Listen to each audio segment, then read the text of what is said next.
This time around, it's really clear that the king is calling the shots. The statements come from him. He's left people in no doubt as to why he's taken this action. What I think is really interesting is the symbolism of him moving from Windsor, which for 1,000 years has been the seat of royal power in the UK, to Sandringham. And there are a few reasons for this. I mean, what do you do when your parents are being so publicly humiliated and are really sort of in the eye of the storm? You have to have some sympathy for them. Oh, I do. And I think that we've seen that compassion also coming from the King and the Prince of Wales. It's been made clear that they're not going to be punished for things that are completely beyond their control. Hello and welcome to a new episode of a Right Royal podcast with me, Andrea. And me, Emily. We're back after our bonus episode on Prince Andrew, and there's plenty more royal drama to dive into. This one's definitely one for the history books. That's right. King Charles has begun a formal process to strip Prince Andrew of his remaining styles, titles and honours. Buckingham Palace confirmed the move in a statement on Thursday night. Yes, and from now on he'll simply be known as Andrew Mountbatten-Windsor. Plus an eviction from Royal Lodge looks to be just round the corner.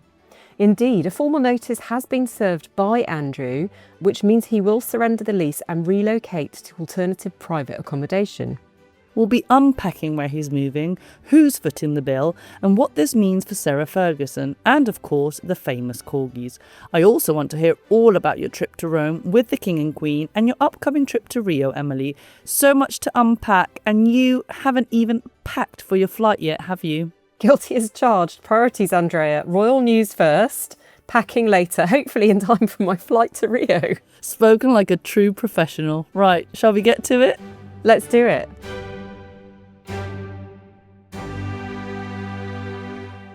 Well, Emily, the palace do love a 7 p.m. breaking news moment, don't they? Don't they just? We had a lovely in-studio episode all wrapped up on Thursday afternoon, and then, of course, everything changed. So here we are on Friday morning, back on an audio-only podcast to reflect this truly historic royal moment. We sure are. I mean, are we going to be honest about this, Andrea? Can I tell our listeners that you are... I am under a duvet. You're lying under... You're not ill. You're not hungover. You are just dedicated to the cause. Dedicated to the cause, for sure. Of clear audio, exactly. Oh. Now, you've covered the royals for decades, Emily. How rare is this moment in the family's history? I mean, even Edward VIII, who abdicated, kept a royal title. It's absolutely extraordinary. It's not the first time someone has been stripped of the princely title, but it hasn't happened since the First World War. And that was because the prince in question was fighting on the enemy side. And this really just underlines how seriously the royal family have taken this now. It has taken a while, let's be honest, to get to this point. But really, they have moved to draw a line under this as best as they can and to distance the institution from this rolling snowball of scandal that Andrew has become. Now, Emily, let's talk about how it all unfolded yesterday, because we did record our podcast yesterday and we did talk about this hopefully wrapping up before the end of the week, before Prince William, goes to Rio, because we know from the past that royals don't like drama or anything else overshadowing, the work they do when they're abroad. Yeah, you're absolutely right. And as we said yesterday, in an ideal world, this would have all been wrapped up, and it has been, before William hits the ground in Rio for what is a really important moment in his Earthshot prize journey. And of course, before he represents the King in Belém for the COP30 summit. These are really big events. There are going to be lots of world leaders at them. Absolutely doesn't want the focus to be on any drama going on back at home. So the timing is great for him. What did you make of the statement? I thought the statement was really very well worded, and you have to draw a contrast to the one we got a fortnight ago, in which Andrew was able to say in his own words that he'd agreed to give up his dukedom, or at least the use of it. And it felt very piecemeal, but it also felt like he had sort of made this decision and he was doing it, in support of his brother and in support of the monarchy. This time around, it's really clear that the King is calling the shots. The statements come from him. he's left people in no doubt as to why he's taken this action. It is because of these lapses of judgment. And then crucially, he's shown compassion to the survivors and the victims. And it's not just from him, it's from him and the Queen. The statement says their majesties. And I think that's so important, given Camilla's huge dedication to survivors of sexual assault. Also that of the Duchess of Edinburgh, let's not forget. It's so important that the royal family sets out their feelings on this. And I think you need only listen to the words of thanks from Virginia Giuffre's brother, Sky Roberts, in saying that the king is really setting a great example as a world leader in addressing this and remembering the victims and showing that they can be believed by someone in power. I think they absolutely got the tone right this time round. Yeah, and things are moving pretty fast. Already, less than 12 hours later, Andrew Mountbatten-Windsor was struck from the official roll of the peerage. And how imminent is his departure from Royal Lodge? And tell us, where is he headed off to? Well, he is going to be moving into a private property on the Sandringham estate. We had talked before about it potentially being Wood Farm, which is where the late Duke of Edinburgh spent many of his final years in a sort of retirement. But apparently that's not the case. There are several other properties that are potentially available to him. There's one called York Cottage, ironically, not very cottage-like. If you have a look at it online, it's quite a big property. There are various others as well at Sandringham, and it's somewhere that he knows well. There's the Royal Stud nearby. We know he enjoys horse riding. We know he enjoys a straightforward shooting weekend. That's something else you can do at Sandringham. There are things he can do up there and remain fairly private. There's no reason for him to be seen out and about in public. Whereas in Windsor Great Park, he was obviously regularly photographed out riding. He might have been seen coming and going from Royal Lodge. What I think is really interesting is the symbolism of him moving from Windsor, which for 1,000 years has been the seat of royal power in the UK, to Sandringham. And there are a few reasons for this. The property on the Windsor estate is managed by the Crown Estate, and technically the income from that, the profits from that, are paid into the Treasury, which is the public purse. So Andrew would have needed to pay a market rate on any property that he rented from the Crown Estate. That would invite incredible scrutiny on his deal, but probably on deals of other people living within the Windsor Great Park. And that's not something that, other private individuals living there particularly would have welcomed, I'm sure. If Andrew were still living on the Windsor estates, that's a property that arguably could be making money for the public purse. So that it seems obvious now that he would need to move to somewhere which is the king's private property and be privately funded by the king. It's a neat solution. It means there's not going to be tons of scrutiny on his income and expenditure, and he's also not going to be any kind of burden on the taxpayer. Now, I don't like looking ahead. I really don't. But we know that the king is undergoing cancer treatment. A lot has been said about that. And I am looking, towards the future, hopefully a long, long future. What could happen once William becomes king? Will he pay for his uncle's private accommodation? Well, this is a really interesting question, Andrea, because we know that Prince William has been involved in these negotiations and he's actually been, very keen to get this resolved. He absolutely understands the optics of this situation. And we saw, and we've discussed this several times already, his reaction to being next to his uncle outside the Duchess of Kent's funeral. He will have responsibility ultimately for what happens at Sandringham in future when he becomes king. But you'd imagine that King Charles has made adequate provision for his brother in terms of accommodation, in terms of whatever agreement he's now signed up to, and in terms of funding him. And so hopefully it won't be something that William particularly has to be involved with in future. Going back to Windsor, though, I think it's also very interesting that now William and Kate are moving to Forest Lodge. It's going to be their forever home. It's going to be where they live even once they are king and queen. And it's absolutely makes sense that they wanted Andrew out of their orbit now.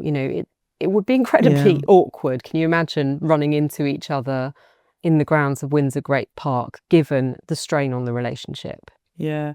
And Andrew and Sarah, because that statement was also clear, what it meant for her future. Absolutely. And there's been a lot of chatter this week about her potentially being offered another residence at Windsor. Sources close to her say that Adelaide Cottage had been potentially offered to her earlier during the negotiations, while Frogmore Cottage had potentially been earmarked for Andrew. Now we're told that's not the case at all. Andrew's going to be at Sandringham, and there is nothing on the table for Sarah. Now, there's no reason for her not to go and live with Andrew wherever he is at Sandringham. They have lived together for several decades now, and Sarah famously referred to them as the happiest divorced couple in the world for many years. But they did actually live fairly separate lives at Royal Lodge, and there's no reason for them to stay under the same roof. Let's see what happens. What will happen to the corgis? They didn't sign up to this. This is the question on many people's lips this morning, and one we are trying to get to the bottom of. Yeah, absolutely. The corgis, were adopted by Sarah and Andrew, and I guess we'll wait to find out who has They deserve a life has a of better luxury. spot for them. Yeah, I mean, Sandringham would obviously be a place that they're familiar with. Now, we heard earlier this week that, those two properties were offered to them. Do you think that would have been a better deal than what they're getting now? Well, it depends who you ask, Andrea, because we were told that they'd both been on the table at one point during negotiations. But royal sources have also told me that actually Adelaide Cottage was never on the table. So there is some dispute as to whether or not that would ever have happened. Obviously, I'm sure Sarah Ferguson would have been delighted to have been given a grace in favour property, but really she hasn't been a member of the working royal family since the early 90s. She's divorced. It would not have gone down very well at all with the public. I wonder if they had, if the royal family had addressed this way sooner, and I'm saying, years before, if we had gotten to this. Him completely losing all his titles, going to be known as Andrew Mountbatten-Windsor, him leaving the Windsor estate. I mean, we'll obviously never know.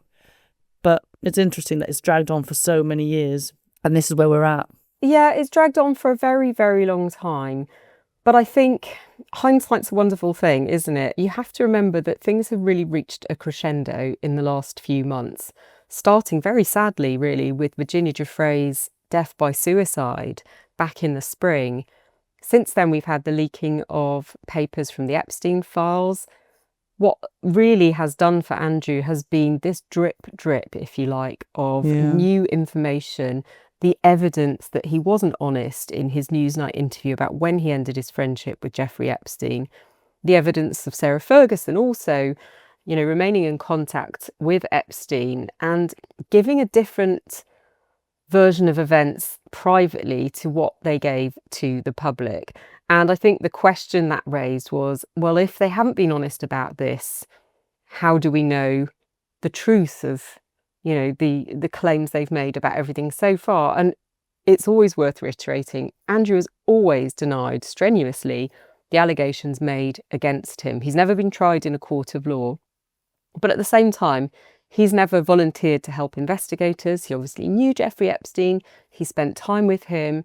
Those supporting the victims of Epstein are saying that Andrew should volunteer to help investigators, to give evidence and tell them what he knows. So the pressure is still on him. The story's not going away, but certainly he is now sufficiently distanced from the royal family for them to continue operating and carrying out their duties, minus some of this drama.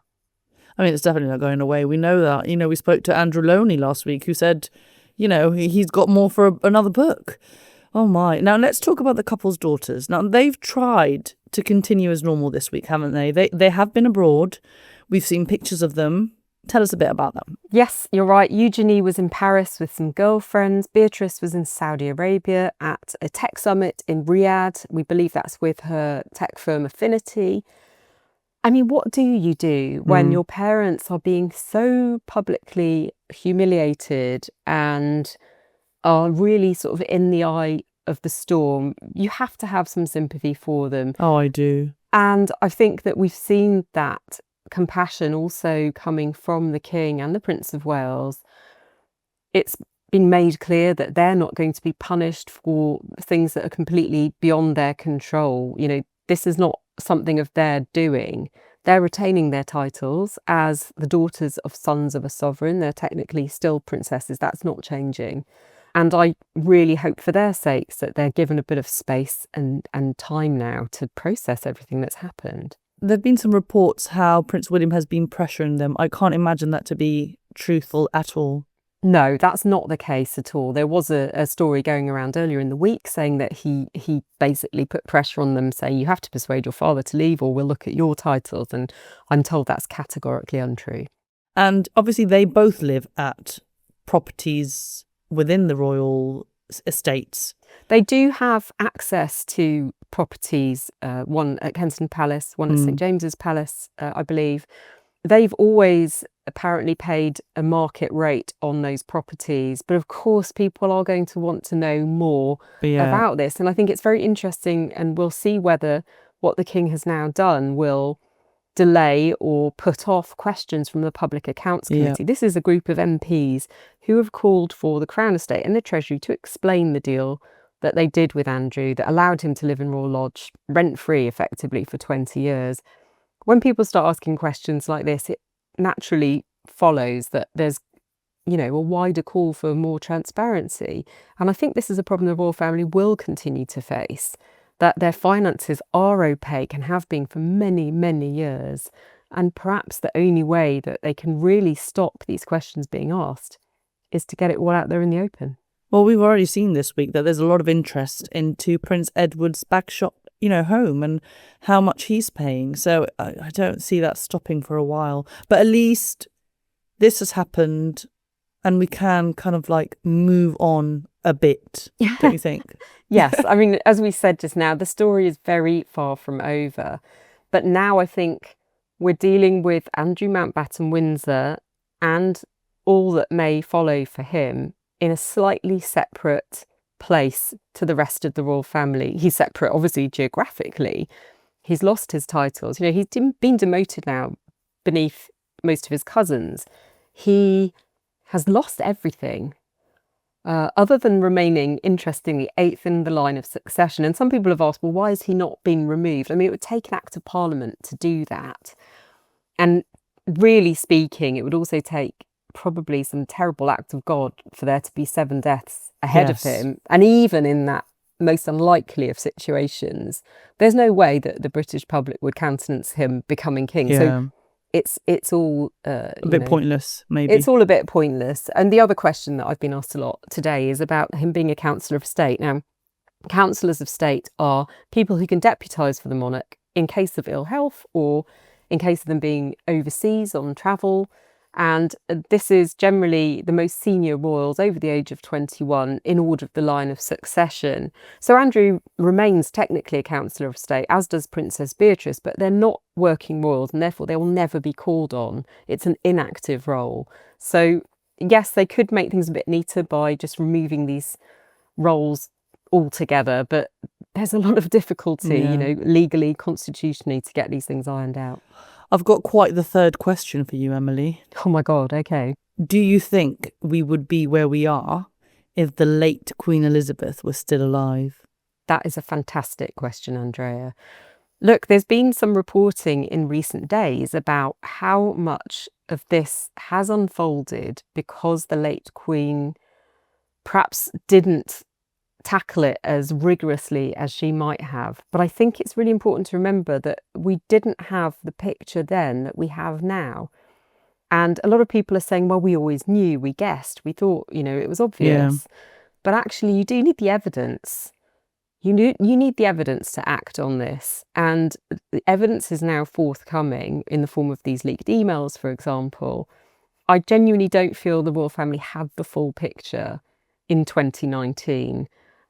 They obviously know a lot more now, and they perhaps don't know what there is still to come. But you can always argue that things could have been done differently or done better. We are where we are. Now, I'm assuming that the deal that has been done with Andrew and Sarah has hopefully secured the royals from more scandal. And I tell you this because we've got quite the memoir, the royal memoir, coming out in a week's time. Yes, I know. Well, I need to ask you about this because this is your area of expertise. But we were saying when we originally spoke yesterday that actually this example, this is King Juan Carlos, the former king of Spain, is an absolute lesson to our royal family in why Andrew shouldn't have been exiled to Abu Dhabi. Now, you'll remember we talked to Andrew Lowney about the Abu Dhabi royals putting on a palace fully staffed for Andrew's use whenever he wanted. And there was some suggestion he might take that up and go and live in exile in the Middle East. We've seen what happens now. Yeah. Tell us about Juan Carlos. What's he done? Well, I mean, I'm Spanish, as you probably know, listeners. You're not, we were very shocked this week when, extracts from his new memoir called Reconciliation were published by French media, Le Point et Le Figaro. My French is really bad. I'm so sorry. And, this was written alongside a French Venezuelan historian, Lawrence Debray. And, he speaks about his relationship with Francisco Franco, his role in the coup d'etat of February the 23rd, his last conversation with his son, King Felipe, before he went to Abu Dhabi, his romance with Karina Larson, which he labels a mistake I deeply regret. I mean, it's shocking, to have this memoir years after Prince Harry's one, we thought that would be a lesson for all royals, really, of what not to do. So it's just very, very shocking. And he actually also has spoken about Diana. She said, tell us about that. Well, I quote, she was cold, taciturn and distant, except when there were paparazzi around. It's fairly It's quite a shocking sentence. It is. And, well, the interesting thing about this is, doesn't he also deny having an affair with her? Not that anyone asked. Yeah. Which, it does beg the question, did she just turn him down? He does say, though, in the book that he wishes, for as long as I live, is to have a peaceful retirement, to restore a relationship with my son, and above all, to return to Spain, to go home. Now, I don't know if, publishing this memoir is exactly going to get him all of those wishes. I don't feel like it's going to help the situation at all, Andrea. I mean, hopefully, Sarah and Andrew are not taking any tips. Well, you'd like to think that whatever settlement the king has reached with his brother, it will be adequate for him not to feel the need to go and get himself a great big book deal. Oh, gosh. Now, before we get on to Rio, because I know you have to pack for it. I'm so sorry. I have to pack, and I'm also worried about you overheating under that No, duvet, I'm good. This is good. I want you to tell me about Rome. Now, I know that is, now that seems like it was ages ago, but you It feels like a month ago. A month ago. But you did travel to Rome with the king and queen. I did. And that trip came days, after the first Prince Andrew statement. How was it being there with the king and queen at such a dramatic time? Honestly, it was really interesting, and I think it really showed that the royals have such a brilliant game face when they need to. You had the king and queen meeting Pope Leo for the first time, this huge moment as Supreme Governor of the Church of England meeting the leader of the Roman Catholic Church. And honestly, you would never have known that all this was unfolding back in the UK. The king looked absolutely delighted to be there. This was obviously something that meant so much to him. He's a very spiritual person. He's very religious. And you could tell he got a lot out of this. It really meant so much to him. And, by the end of that second day in Vatican City, they went to visit a place called Bedder College, where there are young priests and sisters training and doing all kinds of things for the community. And you could see how much the king was enjoying this. He obviously gets so much from these interactions with people. I think it probably almost gave him a moment of respite. Well, that's good to hear. So you saw him, because you were up and close and you've seen him in other engagements. That's right. Yeah. I mean, he, like most of the royal family, is incredibly professional when it comes to these things. He's fully engaged with the moment and doing his best to represent the country and carrying out this important role of soft diplomacy, which helps oil the wheels of our international relations. And then straight after, the following day, he was working. He was back. He was back, but full force on a presidential visit that we didn't really know was happening, or maybe I missed an email. There were no emails around about this. This was Volodymyr Zelensky, president of Ukraine, receiving his first formal ceremonial welcome in the quadrangle at Windsor Castle. And I think this was a really big moment for him because he's met King Charles on several occasions. I think this was their third or fourth meeting together at a royal residence. But putting on that formal welcome and showing him the respect in which he's held by the King and by the UK would have meant so much to him. And he was here actually to meet EU leaders to talk about or to ask them for more support financially and in terms of weaponry to help in his country's defence against the Russian invasion. And I think it's really interesting that you see once again the King putting his duty first, despite the huge headaches that must be going on behind the scenes. He has a lot to do. He doesn't have time for this drama. No, and actually, before we move on, onto the Prince of Wales, I do want to say, poor King, because he has been working hard and then he got heckled earlier this week. So really, I think the week is ending better for him than it started. And we know actually that he made time amongst all this drama to throw a cute little surprise birthday party. Maybe it wasn't a surprise. I like to paint it that way. A little party for, the Duke of Kent for his 90th birthday. He's recently widowed and, some part of the family gathered, didn't they? They did. And I think that's really a lovely touch. And again, just a reminder of how busy the King's diary is. These things obviously have to be planned well in advance. But to have gone from being heckled at the start of the week, I think let's put it in context as well, though. This was by a member of the campaign group Republic. They do turn up at royal engagements and they do shout. They sometimes carry placards. But in the context of everything else that has been happening, it obviously got a lot of traction and it got some pickup. And I think it was a further sign for the palace. Obviously, they were already working towards this outcome, but that they needed to do more and do it soon. Right, on to brighter conversations, Emily. You're headed to Rio. Yeah, if I get my packing done. If you get your packing done. Now, I mean, we know this. It's just going to be the Prince of Wales. The Princess of Wales is not going. She went to the first two, but she's not expected to go. And I believe, and we believe, that she's busy with her own personal move. Yes, you're right. So this is the Earthshot Prize. This year, for the first time, it's the Earthshot Prize Summit. It's taking place over 3 days in the Brazilian city of Rio de Janeiro. Very exciting. William will be going on his own, as he has done actually for the last 2 Earthshot Prize ceremonies. But you're right, the Prince and Princess of Wales are in the process of, we believe, moving to Forest Lodge, their new forever home, as we've already discussed. They have got a lot going on. But I don't think we should be too surprised that Kate's not going with him. She, as we say, hasn't done for the last couple. But this is really his baby.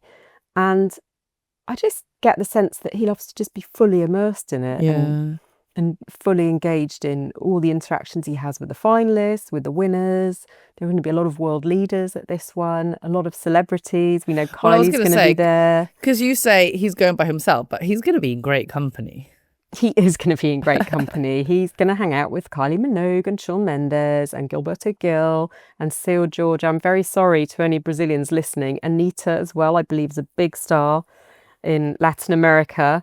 I do apologise already for my pronunciation, but there will be more famous faces lining up to support the Prince's mission. And hopefully we can catch up with you whilst you're there. I know your schedule is busy, so it's TBC at the moment. I'm hoping we can log in and chat while I'm on my travels. Now, before we log off, and just because we're on the other side, of the pond, let's go to Montecito. What's been happening in Montecito? What has been happening in Montecito? Well, date nights, Halloween. Things have been decidedly more relaxed, I'd say, than they have been back in the UK. Harry and Meghan went to watch the LA Dodgers. She's also announced a new drop, a holiday drop for the As Ever range. Yep. And we had Harry appearing on a podcast talking about social media, which I thought was very interesting. This was with the US comic Hassan Minhaj. And he had a bit of fun. He had a bit of a joke with him. He showed off his American accent, joked about having chicken legs, and said the most American thing he's done is take up surfing. But what I found most interesting was this fairly strong attack on social media companies. Now, this is not the surprise because Harry and Meghan have been talking about this now for a couple of years. And going back even further, this is something that Prince William set up a task force on because of the issue of cyberbullying. So it's not a new issue. But what I think is interesting, what might potentially open them up to some accusations of hypocrisy, is the fact that Harry is saying that, social media companies farm our children's mindset and market it for themselves, and elsewhere that there are evil, wicked people at the heart of this. How do you think he can square that away with all the Meghan's activity use of that's been going on? Yeah. Especially because she is increasing her social media, which I appreciate. I am not complaining. Okay, I like it. Yeah, and she obviously has to do it for business reasons, right? Well, there's no business in the world right now that's not using social media. Well, she said, though, that her personal one is not related to her business, which I don't particularly think it's true because, the owner or the founder, is the celebrity is what drives business. But it's all part of the brand. It's all part of the brand, of course. But yeah, she's been letting us in on her trips. So every time she's taken a trip in the last, I would say month and a half, she's done a recap, behind the scenes of Paris, behind the scenes of New York. We've seen behind the scenes from Washington. Now we're seeing how they're preparing at her home for Halloween. We've seen inside her date nights with Harry. So we are seeing a lot. So it's very interesting, those comments, I have to say. I have to say you missed a highlight from the podcast when Harry says, yeehaw. I thought that was very interesting. Well, you sound like I've been practicing. Is that just how you feel after you've sat under a duvet for 30 minutes? Oh, what an episode. I really hope our listeners have enjoyed it and it was worth it. It's been fun. It's been, quite the adrenaline ride the last few days, hasn't it? Yes. Emily, I wish you the safest trip to Rio. Thank you. I hope you have the best week. I know these trips are very inspiring and you always come back very inspired by everything you've seen, everyone you've spoken to, and we can't wait to hear all about it. Hopefully we can catch up with you whilst you're there, but if not, you'll just have to tell us at another time. Thank you. See you soon. And that's everything from us today. Thank you so much to you for joining us. We'll be back soon with another packed episode. In the meantime, get more from Hello with our entertainment podcast, The Daily Lowdown, available on Spotify, Apple, and wherever you get your podcasts. Bye!